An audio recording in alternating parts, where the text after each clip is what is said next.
Hey, this is Dr. Ken Berry, family physician with over 20 years of clinical experience and author of Lies My Doctor Told Me. For the next few minutes, I want to discuss leg cramps, 7 causes and 7 cures. Millions of people suffer from leg cramps. Some people have them just very rarely. Some people have them almost every day. You can help yourself and your friends and your family by watching this video and also by sharing this video on your social media. So many people think that leg cramps are just part of life for them, and it doesn't have to be that way because you can share this information and help them out. Now, let's jump into the 7 causes of leg cramps. And then I'm going to actually, at the end of each cause, I'm going to go ahead and talk about the cure right there on the spot so that you can figure this out for yourself. I've ranked these causes from the most common to the least common. Now, the most common is not really that dangerous. The least common causes can be very, very dangerous. So you probably want to watch the last one just to make sure you know the most serious, dangerous causes of leg cramps so you can get that checked out if you need to.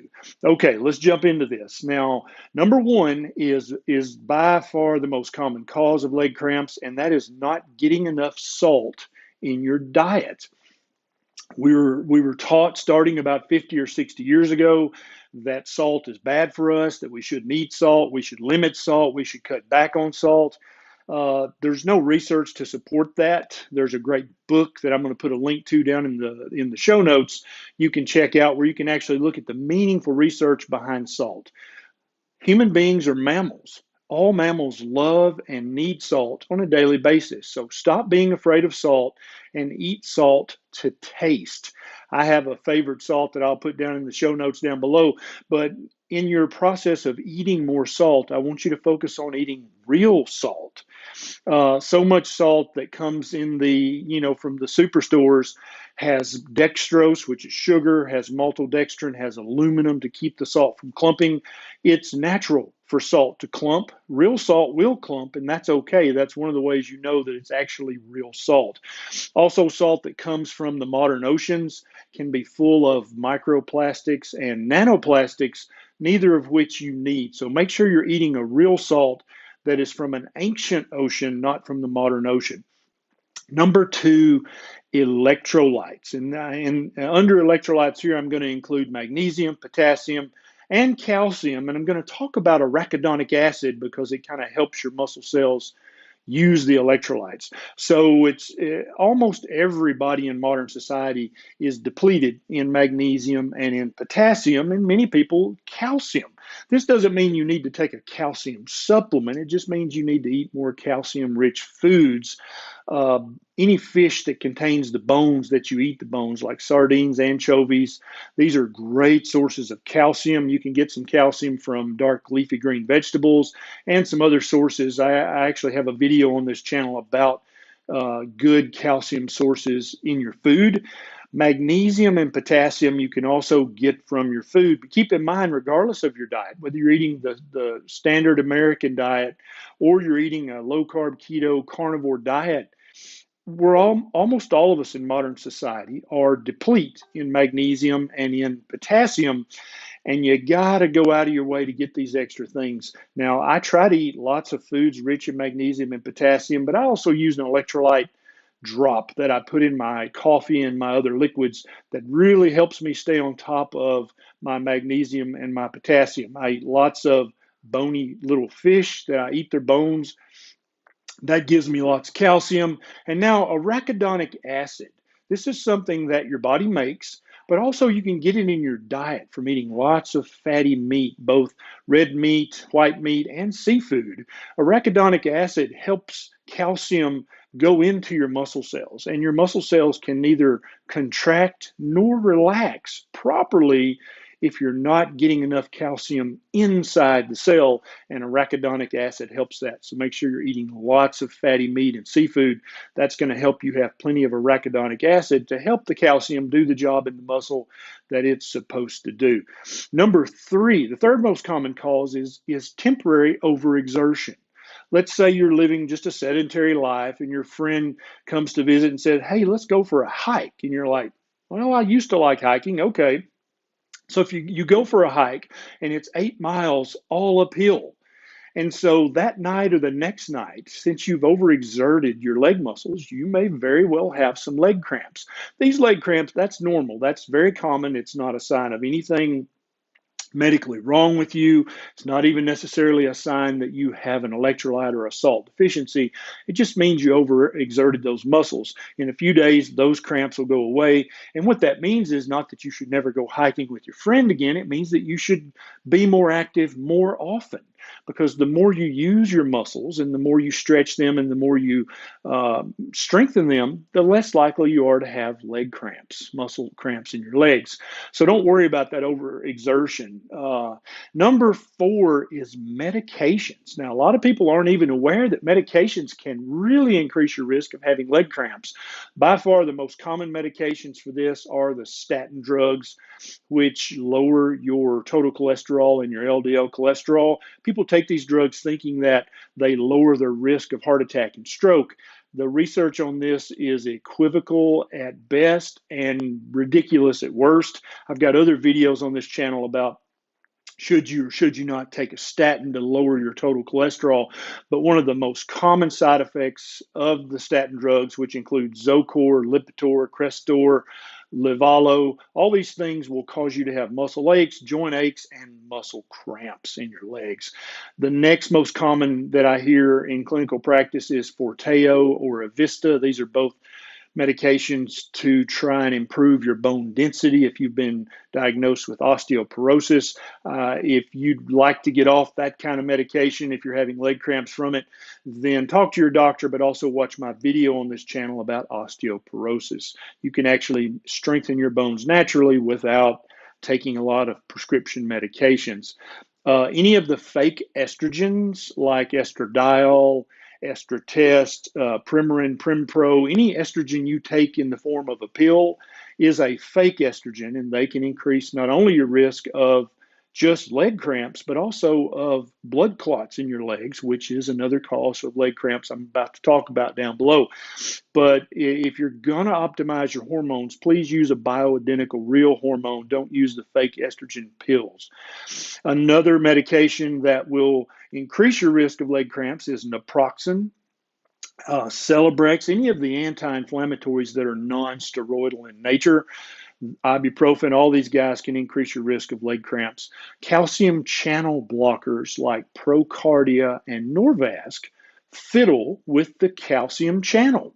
And they fiddle with all the calcium channels, not just the ones in your heart and in your arterial tree, but also the ones in your striated or skeletal muscle as well. And so if you're taking a calcium channel blocker and you've already taken care of these other most common causes of leg cramps, you might talk to your doctor about another medication choice. Zyrtec. I hear patients talking about leg cramps if they take Zyrtec too often. It's fine to take occasionally, but don't take it every day for years and years. Cipro, which is an antibiotic, ciprofloxacin, can cause problems with muscles and tendons and muscle cramps. Leg cramps are a symptom that I often hear. Celexa, which is a serotonin reuptake inhibitor, can tend to increase your risk of leg cramps. So if you're on Celexa or any of the SSRIs, you might talk to your doctor about decreasing the dose or changing to something else or just weaning down and stopping if you're having leg cramps. Now, well, let me ask you this. If you've ever been on a medication that you think caused leg cramps, put in the comments down below what the name of that medicine was and if the leg cramps stopped after you stop taking the medication. Because a lot of people taking these medicines think they're completely harmless. And if they're taking an antibiotic, that just works on the bacteria. It doesn't have any other effect in the body. If you're taking a calcium channel blocker, that just lowers your blood pressure. That doesn't do anything else to you. And so seeing your comment may help somebody else understand, hey, these things have multiple potential effects and side effects. Maybe I should think about not taking that every single day of my life.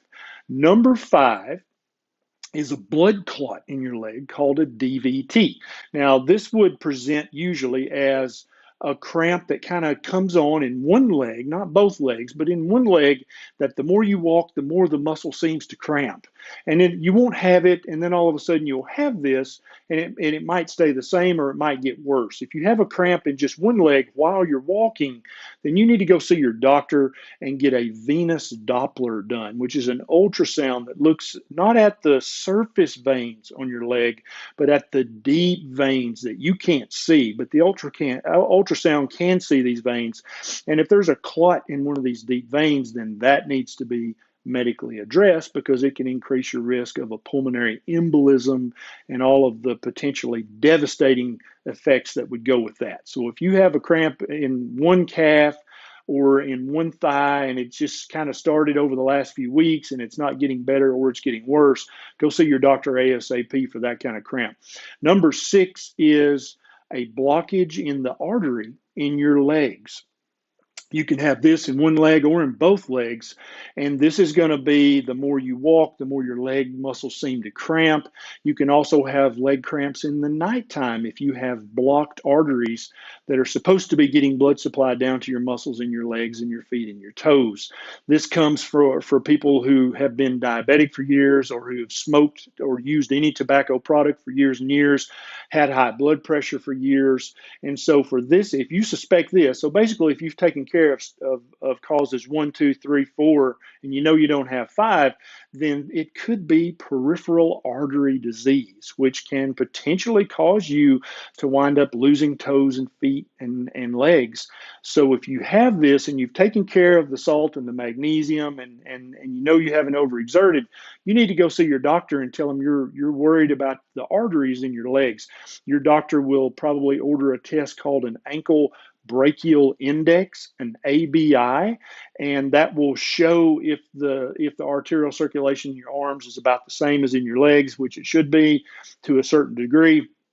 If that's abnormal, you're probably going to wind up getting an ultrasound, a special kind of ultrasound of your leg arteries, and then you may even get angiography or a CTA to look at that even in more detail. Some people with lots of blockages down in the leg arteries have to have a stent or even a bypass, and it doesn't get better quickly unless you go see your doctor and get these tests ordered.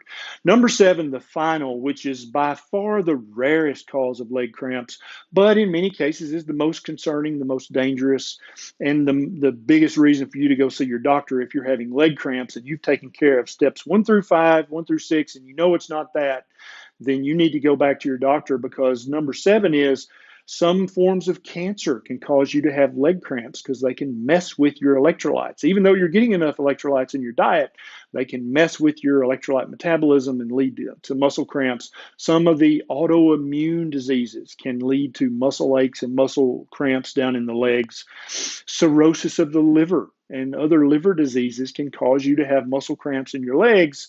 And on the initial lab work at your annual visit, there may be no indication that you have cirrhosis or liver disease. Your doctor's going to have to dig to the next level and look deeper to uncover this. Another very common cause of leg cramps is lumbar stenosis. Usually you're going to have lower back pain with this as well, but not always. And so go have a conversation with your doctor about, could this be coming from my lumbar spine and I'm not having low back pain? Is that possible? And then you can have that conversation. Now, these are by far the most 7 common causes of leg cramps and the 7 cures, or at least the 7 interventions that go along with them. I've got links to my favorite salt down below and the electrolyte drops that I use, and the salt book that you probably need to read so you can tell your doctor to stop worrying about your salt intake. If you enjoyed this video where I take ancestral history of the human species and add it with some common sense and then look at the meaningful research behind it, then please consider subscribing to this channel. There's a little link here or here you can click to subscribe, and a little bell down there. If you click that, then you'll get a notification every time I have a bright idea. This is Dr. Berry. I'll see you next time.